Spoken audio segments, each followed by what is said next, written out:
Right, we're in week 2 in the build-up to episode 2 of the Big Fish Off, and luckily we've got the second generation of the Norcrosses here, Kirk. So it's about time we find out a little bit more the man behind the man. So firstly, fishing-wise, what actually brought you onto the show? What brought me onto the show? I wanted to learn more, to be honest. I've just started fishing. I've always fished all my life, but not enjoyed. Like, I always enjoyed it, but never loved it, right, with a passion, you know. You're like, oh, let's go fishing with the boys.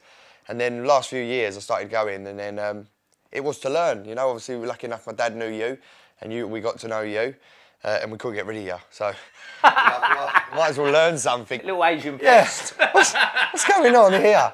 But no, and I've really done it to learn more, because you fishing on your own on a lake, you go a bit caveman, I think. Do you know what I mean? I start tying cheap rigs and stuff like that, so I just wanted to progress and learn. And I think I did. Yeah. So, I mean, I know fishing's a big part of your life, but obviously it was, if you like, Towie that sort of put you onto the global Richter scale, yes, if you like, as a celebrity. How do you find that? Because I know with your dad, the whole Towie theme, it's great to a point, but you're very talented in a number of ways, aren't you? Thank you very much. I like that. Yeah, I ain't bad in bed. No, no, I can't knock Towie, because it was what it got me known. It helped sugar up in an amazing way. Do you know what I mean? It brought so many people down into the club, which was good. My dad's going to love me that I plugged the sugar up that early. Yeah, twice now. Look, do you know what I mean? I can't stop saying it. You know? But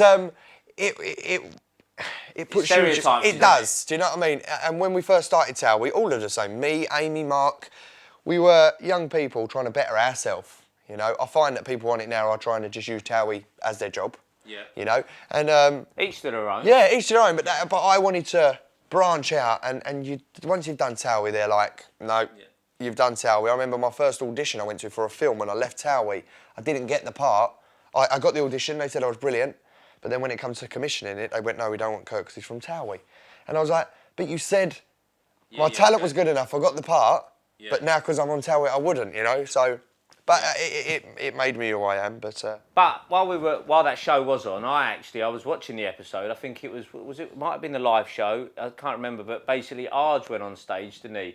Did a bit of singing because he was giving it the big one about his voice, and then someone upstaged him with. I actually thought at the time it wasn't. I thought it was like you were miming. Oh, really? But the voice was that unbelievable. I've loved singing. I love it. I never thought I was good at it. It was the only reason I sung on live TV is because they said to do the Towie live, they had to have everyone in the same place at the same time. So they think, how can we do it? So we're like, let's do a charity night, and everyone can do something. And they said, Kurt, you got any talents? And I was like, I really don't. I don't have a talent. They said, Kurt, well, you've got no storylines. There's a few women that might argue that. Yeah. Well, he's got. There's something that he's good at, but not long at it. But I said, I can't do nothing. And they said, well, Kurt, I can't have you on the live then, because we've got nothing for you to do. And I was like, oh no. And I remember I was actually driving to my auntie's house, and I had Ain't That a Kick in the Head by Robbie Williams on the radio. And I was singing it, and my mate said, why don't you sing that and just make it's for charity?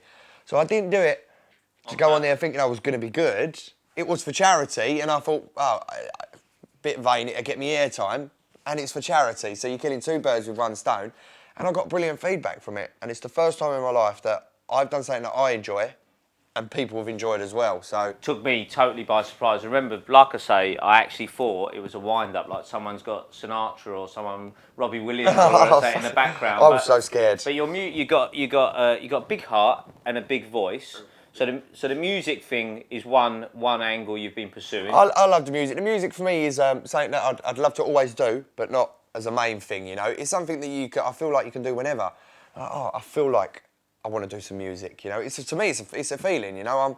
I'm not as Jack the Lad as people think. I'm a little bit of a recluse, and I sit indoors. So singing on a song and on a track, it lets out a lot. Do you know what I mean? Feel good, a lot of emotion. Yeah, so that's something I just do for me, and it's good that people enjoy it as well. Yeah, absolutely. And more recently, this is the bit, I suppose, that you've been really excited about doing. A little break into an acting career. Yes, gone from TV to the big screen.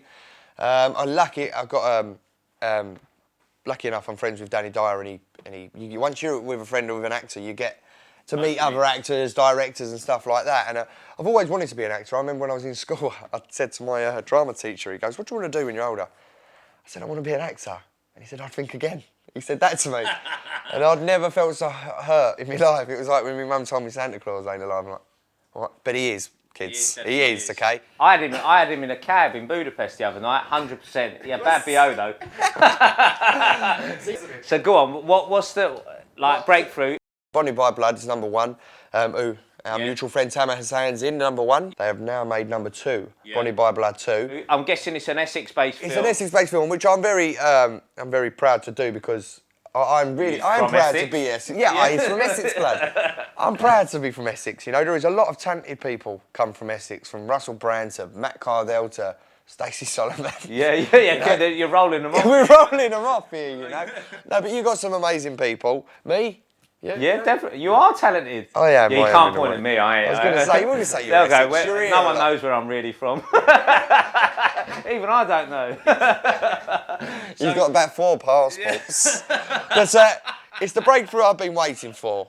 It is, you know, just for some person to give me one little bit of trust and put me on a film. And it was an ask.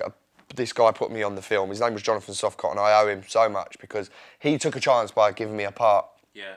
And I proved them wrong, you know. Well, not proved him wrong. Right, I proved him right. Wrong, yeah, he knew I was going to be good, and this is what I want to do now. I really want to do just acting. Yeah. You know, that is all I want to do is acting. What about maybe a bit of singing in? Well, the singing. Oh, yeah. I'd like to do that. You know, funny enough, I've just been asked to do the song for the film, you know, but I'd rather have an original 90s song on. Well, if you could brush up on your dancing, mate, you could end up doing something like that. Have you not seen me dance? I don't need a brush up.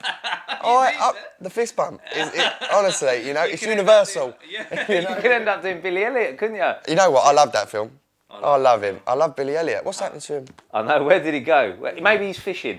Right. Yeah, maybe. So it was a big deal to get you on. You're obviously your co-star in The Big Fish Off is Julian Lewis-Jones, who is an actor with a stunning CV spanning a long time. Unbelievable, yeah. I thought I was really intimidated by him at first, you know. He's big, isn't he? Big and Welsh. He is a big. I love the Welsh guys. I'm quarter Welsh myself, so I just said I love Welsh guys. I love Welsh people. I mean, right? I love any Welsh person. I love, you know. But the guys, you're amazing. No, but I was a bit intimidating him at first, but I thought. Because I read his CV before, it's not just what people know him as Stella. Yeah. He auditioned to be Batman. Yeah, Zero Dark 30, he's done Invictus. He has done some amazing films. Hung around with some dudes, hasn't he? Yeah, Clint Eastwood. What's that, Morgan Freeman guy? And the accents, how good is he at all these accents? Well, we got a little cameo of his accents in the show, haven't we? I think he'd done a certain guy from Essex. Oh, some numpty me. I get overexcited and I start talking like this, you know? But and he was such a nice guy. Such a nice guy. And it was meant to be a competition. You're competing. Yeah. But I couldn't help feel nice for him when he caught, and he was the same for me. I was meant to laugh at him and say, "Oh, I've just caught one and you ain't," and I'm like, "I'm sorry, I love you. Do you want a picture with my fish?" You know. But he was such a nice guy, and I'm glad we met him at the rap party. He brushes up well. Does brush up. Because he had his blonde hair for Stella. I didn't know that was. I don't think he brushed up too well at 3 a.m. But prior to that, he was all right. Sorry, Jules. We love you, really. So, on to the actual show itself. Yes. A fishing show to the mainstream audience, using guys like yourself. Do you think the concept's here to stay? And you know when you've got a good idea, when you think, it's been done before, I swear I've watched something like this. That's when you know it's a good idea. I think it's the best way. I've watched fishing programmes, and your fishing programmes are brilliant for fishermen, you know, but this is such a... People say, "Oh, what are you going to do at fishing? Ain't it boring sitting there eating sandwiches out of tinfoil and stuff?" I was like, no, it's not about that. You take your mates, and you will take beers, and it's more about banter. All I'm planning now is when I go fishing is, right, what can we do when he's asleep? And that is what you've caught in that show, and you've used everyone from all different aspects of life, and it is the best way. And I'm not just saying it because I'm on the show. I would actually really watch it and tell people. I'm not one for tweeting other shows that I'm not on, but I would if I wasn't on it. Be like, make sure you watch this because it is our. If you would say come fishing, they'd be like, no, I ain't going fishing. But if they watch that show, I know for a fact they'd be like, right, let's have it, let's go. And it's the best way to show what fishing is. Brilliant, brilliant. Well, there you go. A man that's bringing enthusiasm to the show. Multiple talents, because he really is multiple orgasms. Not just a reality star. Also them. But definitely tune in Wednesday night, 8 o'clock, for the Kirk Machine and Julian Lewis. For the big fish off. I'm all excited now. Yay!